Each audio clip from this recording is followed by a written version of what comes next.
You guys, my name's Henry, and in this little mini tutorial series, we're going to be going over pretty much the bare bones basics you need to learn to actually DJ.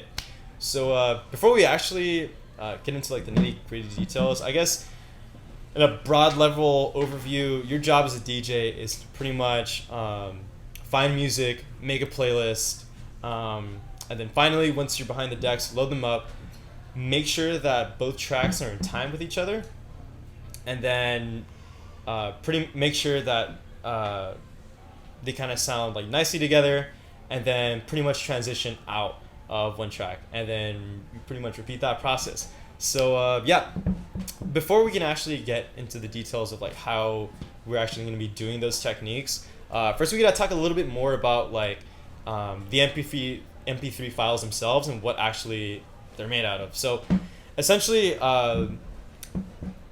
a variety of different music comes in like different formats. Typically, you'll see them come in as MP3 files, waveforms, and so yeah, usually pictured on different like DJ software to like load your songs and organize your playlist.